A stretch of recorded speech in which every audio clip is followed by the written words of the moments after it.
Bendito seja o teu nome para sempre, Jesus. Antes de nós lermos essa carta de Paulo aos Gálatas e a nós, que eu acredito que a gente vai ficar aí um bom tempo meditando, aprendendo com o Espírito Santo, verdades espirituais da graça de Deus, reveladas a nós nessa carta de Paulo aos Gálatas, a eles e a nós também, gentios. E para aqueles que estão chegando novos agora, né, e aqueles que vão me ouvir pela primeira vez, através de um áudio no WhatsApp, o áudio no canal do YouTube que nós temos também, só para deixar bem claro que quando eu digo reveladas a Paulo, o apóstolo da graça de Deus para nós os gentios, é porque para nós os gentios não foi dada essa graça, esse apostolado de anunciar entre nós os gentios o mistério de Deus que é Cristo, e este ressuscitado, a outro senão a Paulo. Foi dado a Paulo. Então, você vai ver nessa carta, nós vamos ver nessa carta, meus irmãos, que é uma carta. Essa carta de Paulo aos Gálatas é uma carta protesto. Mas também, ao mesmo tempo que é uma carta protesto, também é uma carta proposta. Paulo protesta aquilo que começou a entrar entre os irmãos na cidade da Galácia, que eram ajuntamentos espalhados ali na Antioquia, e foi Paulo que entrou ali.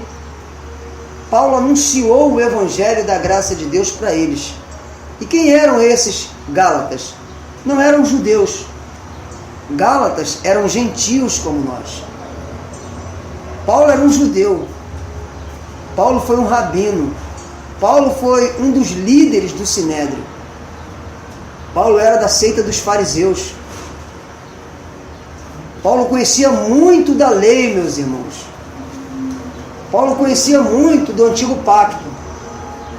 Mas Paulo, quando ele tem aquele encontro com o Senhor Jesus Cristo, relatado no livro de Atos dos Apóstolos, escrito por Lucas, de que, indo numa missão de assolar os salvos, perseguir a igreja do Senhor Jesus Cristo, e igreja aqui não é uma organização. Igreja aqui não era instituição. Então tem que começar a deixar essas coisas bem claras, para vocês começarem a entender que o evangelho que eu prego não tem nada a ver com isso aí. Apesar de eu também ter feito parte disso aí já no passado. Essa organização montada, institucionalizada, com temas, com placas. Isso aconteceu, surgiu no reinado de Constantino. Porque, irmãos, lamento e vou dizer mais uma vez, esta geração que nós vivemos é uma geração desorientada espiritualmente falando. É uma geração que não examina nada, não confere, uma geração que não lê. Essa geração é uma geração dada à internet, ao WhatsApp, ao Facebook, a jogos, a entretenimentos, a filmes, a cinema. Essa geração, quando eu digo essa geração, eu falo a maior parte, mas bilhões e bilhões de pessoas estão inseridas nisso que eu vou dizer aqui. É uma geração desviada do evangelho da graça genuíno. Evangelho que Paulo recebeu por revelação do Senhor Jesus Cristo para anunciar a nós que não somos judeus. Vejam, o Brasil é um país gentílico, mas nós fomos obrigados a vivermos como judeus, nas práticas, nos ensinos.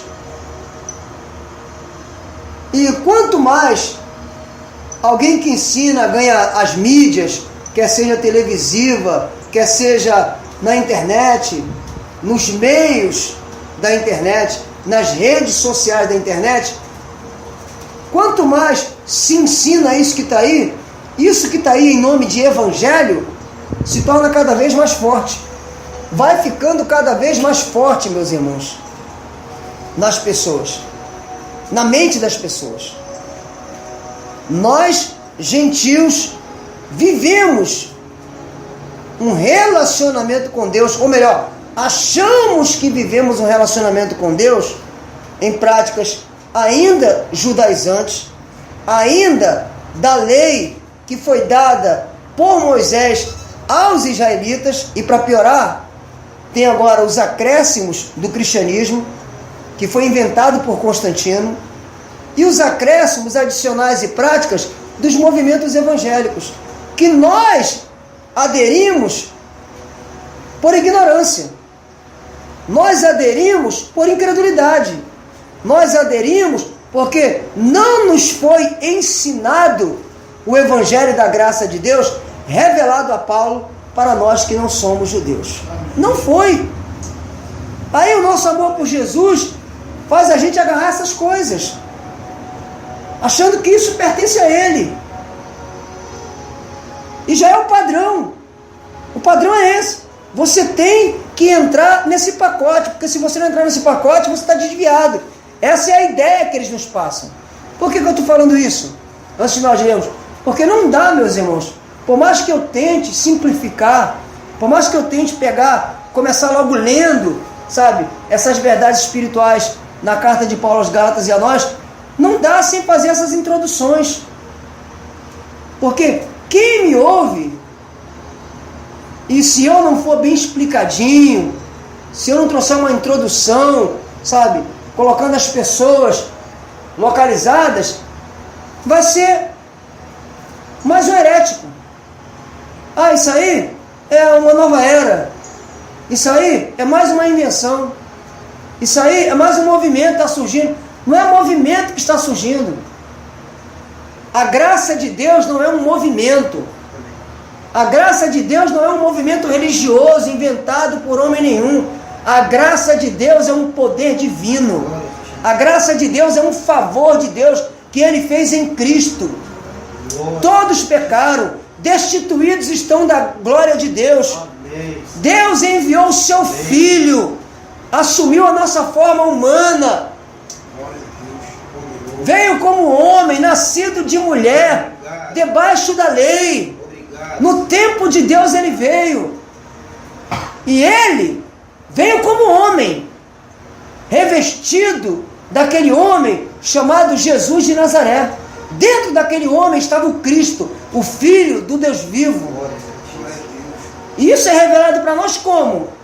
Revelado para nós, o Espírito Santo nos dá a entender que aquilo que foi dito em Mateus 17 é isso mesmo.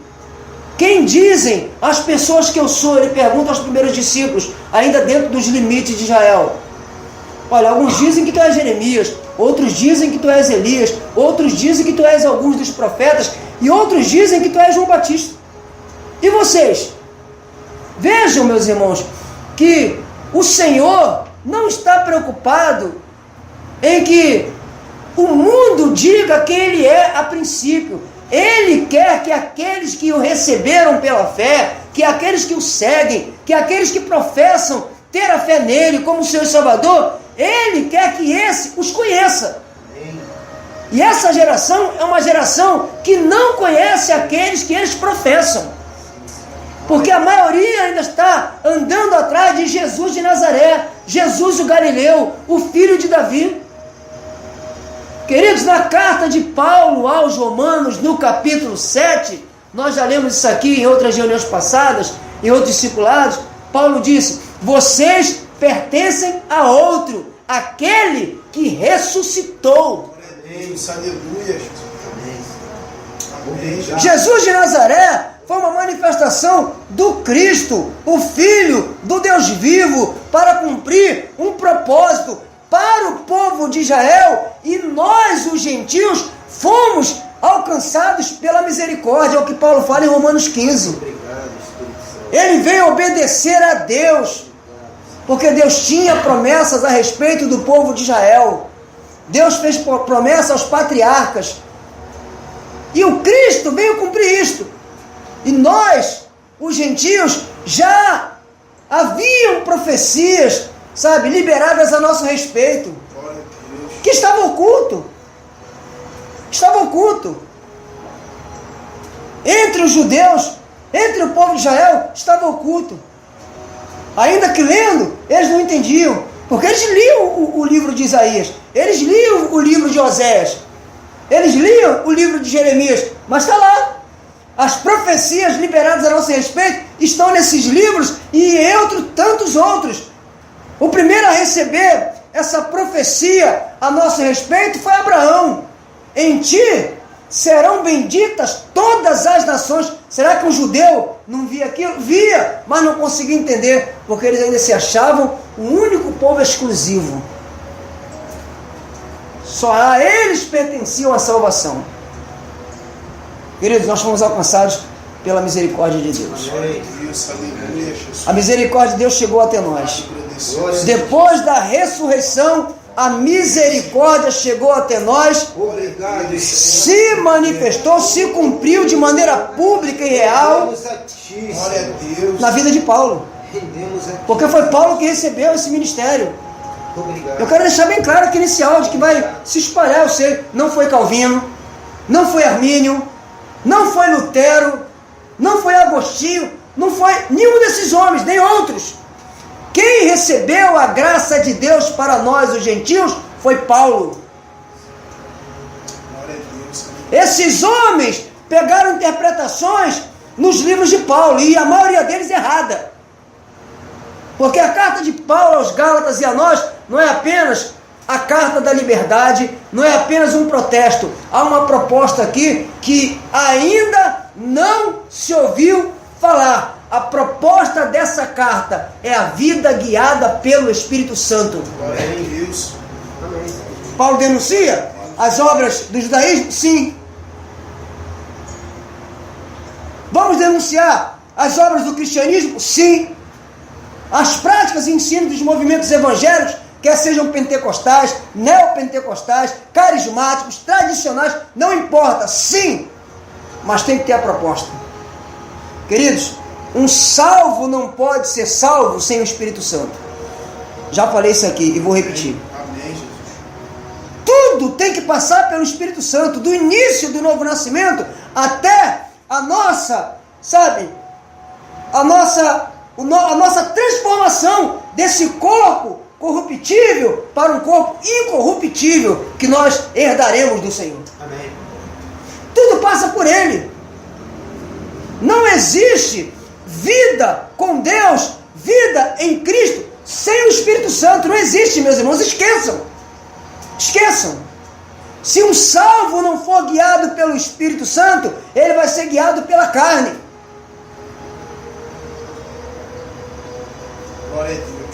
Então tem alguém aqui gritando, tem alguém aqui tocando a trombeta, tem alguém aqui colocando os bofes para fora para dizer que o ministro desse novo pacto é o Espírito Santo. Sem o Espírito Santo não há salvação, não há libertação, não há transformação, não há temor com o Senhor, não há responsabilidade com o Senhor, não há abandono de carnalidade, não há fortalecimento no homem interior, não há sabedoria, não há entendimento espiritual, não há nada sem o Espírito Santo. Não há nada. Não há nada, meus irmãos. Glória a Deus. Por que essa geração está cética? Eu pergunto a vocês, vocês não sentem na pele? Eu sinto. Vocês não sentem na pele o espírito do mundo querendo te tragar? Você não sente na pele, às vezes, se você é um homem de oração, se você é um homem dado à renovação da mente pelas verdades espirituais reveladas a Paulo, eu sinto o espírito do mundo querendo me puxar. Dá desânimo, dá fraqueza. Parece a tendência que nós temos é se mover mesmo com as coisas da carne. É tudo difícil para se aproximar do Senhor. É um obstáculo que a gente encontra. Alguns porque a gente já está dominado pela carne mesmo e acaba, sabe, indo. Mas pensem nisso, meus irmãos.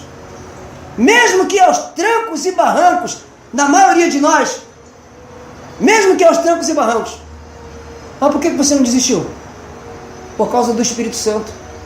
Você está aprendendo aqui, nesse discipulado, a depender do Espírito Santo. Amém.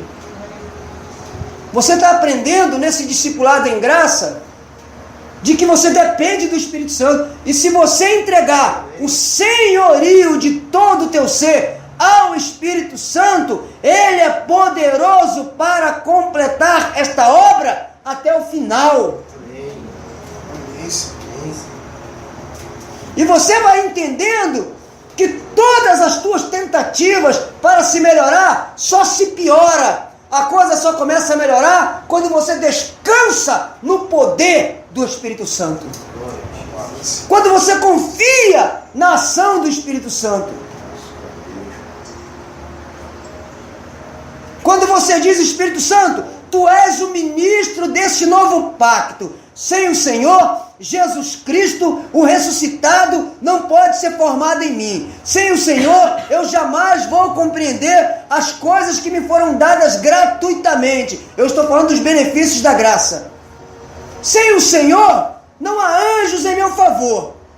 Sem o Senhor, não há fortalecimento no meu homem interior. Não há dons, não há ministérios. Espírito Santo, eu entrego o meu viver a Ti. Meus irmãos, pode descansar. Ele vai te guiar na verdade. Ainda que não seja o que você quer, e não vai ser. Ainda que não seja o que a tua natureza, perdão, o que a tua natureza terrena quer, não vai ser. Ainda que não seja como você pensa, não vai ser mesmo. Porque o que eu penso, o que eu acho, o que eu intento fazer, só vai atrapalhar a obra do Espírito Santo. Ele é Deus, Ele sabe o que fazer, Ele conhece o meu futuro, Ele sabe que tem para mim uma esperança. Não é à toa que já pelo profeta Jeremias ele dizia, no capítulo 29, verso 11, se não me falha a memória, eu é que sei, os planos que eu tenho a vosso respeito são planos de paz e não de mal, para vos dar um futuro e uma esperança. É Ele, meus irmãos. É esse que está sendo desprezado nessa geração. É esse que está sendo abafado nessa geração. É a este que pertence esse ministério sob esse novo pacto, a graça de Deus. Não tem como viver sob esse novo pacto, a graça de Deus, sem o Espírito Santo. Não tem como. Vou dizer para vocês, é apenas mais uma religião. É apenas mais uma denominação, uma ideia de homens. Eu estou falando aqui, meus irmãos, de algo mais alto, muito maior. Relacionamento com Deus só pelo Espírito Santo. Então vocês, nesses discipulados em graça, que eu intitulei de Fortifica-te na graça que é em Cristo, vocês vão ouvir disso. O que eu estou vivendo, o que eu estou encarnando e anunciando, não tem nada a ver com isso que está aí. Esqueçam. Se você quiser ficar, fique. O que eu estou anunciando é algo muito mais alto, muito mais além. É algo que você pode entrar agora sem querer compromisso. É algo que você pode querer entrar, estar agora, sabe, achando que é a mesma coisa, mas vai descobrir na caminhada que o buraco é mais em cima. Vai perceber que você tem uma natureza terrena diabólica, que precisa ser mortificada, que você tem inimigos por fora, nas regiões celestiais da maldade, que não estão presos nesse espaço de tempo que nós estamos. E eles não têm pressa para te pegar. Eles não trabalham nessa linha do tempo que nós trabalhamos. Nós somos limitados, meus irmãos. Esses seres espirituais da maldade não são. Eles não estão presos em espaço, tempo, entendem? Eles estão planejando. Eles estão armando emboscadas. E o que está acontecendo aqui? O Espírito Santo está começando a nos colocar na frente. Porque saber dessas coisas é andar atualizado. Porque essa geração já está amarrada por esses seres espirituais da maldade. O celular, horas e horas ali. Horas e horas na rede social. Horas e horas dos jogos, nos games. Horas e horas dos entretenimentos. Horas e horas com as coisas desse mundo. Quem está por trás, meus irmãos? Existe uma manipulação por trás. O que faz um salvo passar horas e horas e horas e horas e horas com coisa do mundo e não conseguir se relacionar com o Espírito Santo? O que você acha? Você acha normal isso? Tem alguma coisa por trás, e tem. São operações de forças espirituais da maldade na mente desse salvo, que já o controlam, que já o dominam, que já o amarram. Mas o que está acontecendo aqui é que está sendo anunciado alguém que pode nos tirar dessas prisões. Está sendo anunciado aqui nesse discipulado alguém que pode nos fortalecer com poder no nosso homem interior nascido de novo. Está sendo anunciado aqui que existe alguém que pode nos dar poder, ou melhor, nos ajudar a desenvolver esse poder que um salvo, que alguém que nasceu de novo, já tem depositado no seu espírito recriado. É o Espírito Santo, meus irmãos. É o Espírito da graça. Sem o Espírito Santo, nós vamos contestar. Sem o Espírito Santo, nós vamos denunciar, mas vamos viver na mesma. Não haverá diferença. Nos faremos igual se nós não entendermos que, se nós vivemos pelo Espírito, devemos andar sob a liderança do Espírito Santo. E eu pergunto a você, você já ouviu isso onde você vai? Já ouviu falar sobre isso?